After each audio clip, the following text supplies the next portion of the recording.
வணக்கம். அன்பார்ந்த இணையதள நேயர்களை மீண்டும் www.qcrc.in என்ற இணையதளத்திற்காக நியூஸ் செய்திருக்கையில் உங்களை சந்திப்பதில் பெரும் மகிழ்ச்சி அடைகிறோம். இன்று 25 அக்டோபர் 2009 முக்கிய செய்திகளை தற்போது பார்க்கலாம். தமிழகத்தை சேர்ந்தவரும் கர்நாடக உயர்நீதிமன்ற தலைமை நீதிபதியாக செயல்பட்டுக் கொண்டிருக்கும் பி.டி. தினகரன் அவர்களுக்கு பல குற்றச்சாட்டுகள் எழுப்பப்பட்ட நிலையில் அவருக்கு உச்ச நீதிமன்றத்தில் பதவி உயர்வு தடுத்து நிறுத்தப்பட்ட நிலையில் தற்போது மேலும் ஒரு குற்றச்சாட்டு விழுந்துள்ளதாக தகவல்கள் வெளியாகிக் கொண்டிருக்கிறது. சென்னை ஷெனாய் நகரில் 2000 ஆண்டு 5 லட்சத்திற்கு ஒரு இடத்தை வாங்கி அதனுடைய பத்திரப்பதிவை குறைந்த விலையில் காட்டி அரசை ஏமாற்றியதாக தற்போது மேலும் ஒரு குற்றச்சாட்டு நிரூபிக்கப்பட்டுள்ளதாகவும் அதனுடைய உண்மை விலை 25 லட்சம் என்றும் இதனால் அவர் இதில் ஊழல் செய்திருக்கிறார் என்று தற்போது மேலும் ஒரு குற்றச்சாட்டு நிலவுள்ள நிலையில் அவர் நேற்று டெல்லியில் பேட்டியளிக்கையில் என்னுடைய பலமே அமைதியாக இருப்பதுதான் என்று கூறியிருப்பது குறிப்பிடத்தக்கது.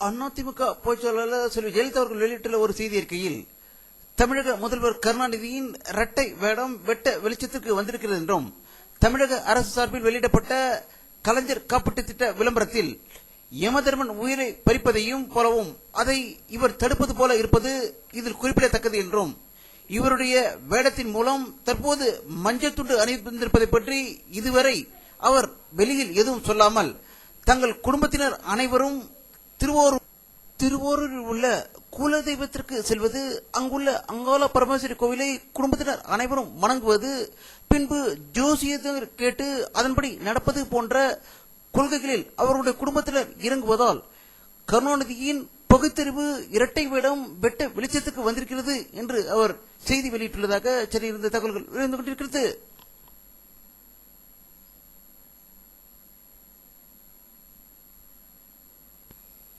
காஞ்சிபுரம் மாவட்ட வன்னியர் சங்க மாநாடு செங்கல்பட்டில் நேற்று நடந்தது.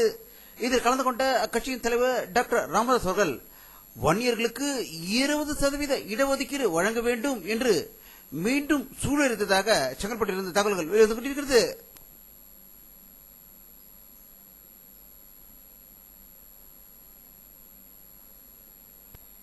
தமிழகத்தில் 2500 ஆண் காவலர்கள், 1500 பெண் காவலர்கள் என 4000 காவலர்கள் தேர்வு இன்று தமிழகம் முழுவதும் 130 இடங்களில் நடந்தது. இதில் 2 லட்சம் பேர் கலந்து கொண்டதாக சென்னையில் இருந்து தகவல்கள் வெளிவந்து கொண்டிருக்கிறது.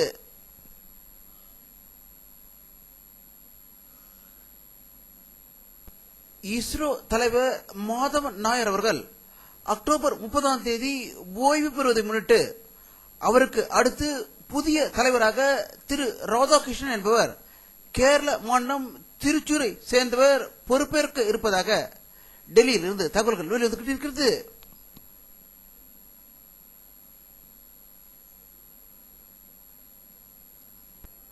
ஹரியானா மாநிலத்தில் காங்கிரஸ் கட்சியை சேர்ந்த புவீந்தர் சிங் ஹோடா அவர்கள் இன்று முதல்வர் பதவியை 2வது முறையாக ஏற்றுக்கொண்டதாக ஹரியானாவில் இருந்து தகவல்கள் வெளிவந்து கொண்டிருக்கிறது.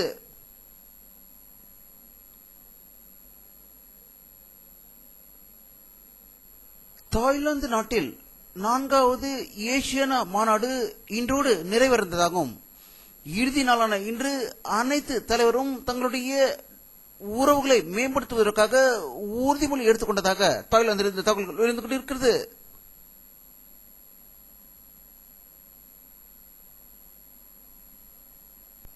பாகிஸ்தான் கிரிக்கெட் அணி முன்னாள் கேப்டன் அக்ரமின் மனைவி சென்னையில் உயிர் இழந்ததாகவும் சிங்கப்பூர் செல்லும் வழியில் உடல்நலவு குறைவு ஏற்பட்டு சென்னையில் தரையிறக்கப்பட்ட விமானத்தின் மூலம் தனியார் மருத்துவத்தில் சேர்க்கப்பட்டிருந்த அவர் இன்று காலை 9:30 மணிக்கு உயிர் இழந்ததாக தகவல்கள் வெளிவந்து கொண்டிருக்கிறது.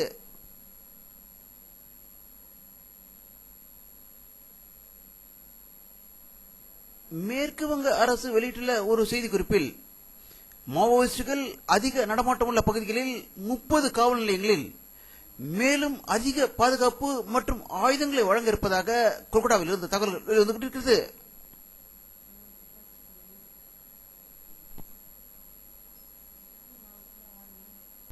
ராஞ்சி ராஞ்சியில் இருந்து 40 கிலோமீட்டர் தொலைவில் உள்ள ஒரு இடத்தில் இந்திய ராணுவத்தினருக்கும் மாவோயிஸ்டுகள் நடந்த பயங்கர சண்டையில் 4 மாவோயிஸ்டுகள் கொல்லப்பட்டதாகவும் 3 பேரை கைது செய்திருப்பதாகவும் ராஞ்சியில் இருந்து தகவல்கள் வெளிவந்து கொண்டிருக்கிறது.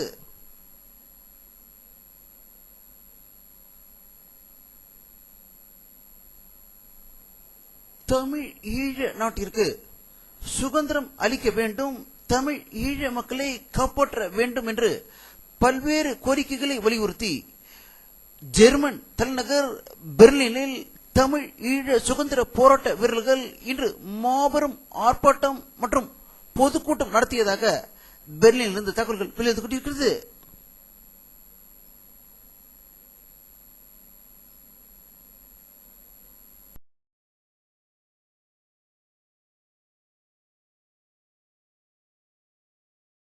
ஈராக் தலைநகர் பாக்தாத்தில் உள்ள அரசு அலுவலகம் அருகில் நடந்த இரட்டை வெடிகுண்டு விபத்தில் 150 பேர் உயிர் இழந்ததாக ஒரு அதிர்ச்சி தகவல் பாக்தாத்தில் இருந்து வெளிவந்து கொண்டிருக்கிறது.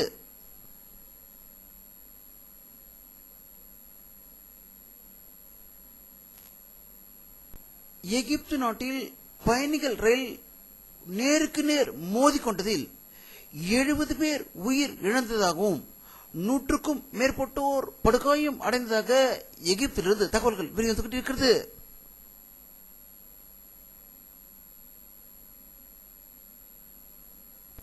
இஸ்ரேல் போலீசாருக்கும் ஜெருசலத்தில் உள்ள அரேபிய இனத்தவருக்கும் ஏற்பட்ட கடும் மோதலில் ஒருவருக்கொருவர் கற்களை வீசி தாக்குதலில் ஈடுபட்டதால் ஜெருசலத்தில் பதட்டம் நிலவுவதாகவும் இது அங்குள்ள ஒரு மசூதி அருகில் நடந்ததாக ஜெருசலத்தில் தகவல்கள் வெளிவந்து கொண்டிருக்கிறது.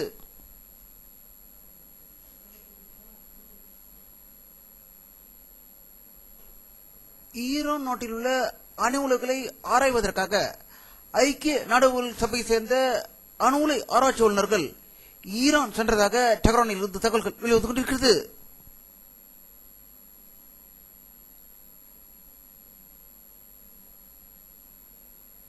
வடகொரிய அரசு வெளியிட்டுள்ள ஒரு செய்தி அறிக்கையில் அணு ஆயுதங்கள் பற்றிய பேச்சுவார்த்தையை அமெரிக்காவுடன் நடத்த இருப்பதாகவும் அது நியூயார்க்கில் நடக்க இருக்கிறது என்று அவர்கள் செய்தி வெளியிட்டுள்ளதாக வடகொரியாவிலிருந்து தகவல்கள் வெளிவந்து கொண்டிருக்கிறது.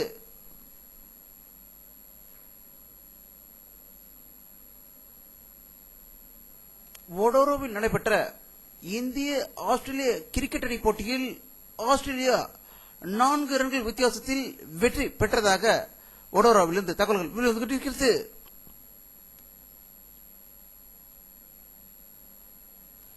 வானிலை அறிக்கை 25 அக்டோபர் 2009 பிற்பகல் 4 மணி எடுக்கப்பட்ட சேட்டலைட் புகைப்படத்தை தற்போது பார்த்துக் கொண்டிருக்கிறீர்கள். தமிழகத்தில் மேகமூட்டங்கள் காணப்படவில்லை. வெயிலின் தாக்கம் இன்றும் அதிகமாக இருந்ததாகவே தகவல்கள் வெளியாகி கொண்டிருக்கிறது.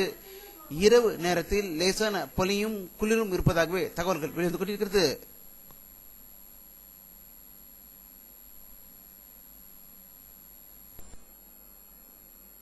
இத்துடன் இந்த செய்தி அறிக்கை நிறைவடைகிறது.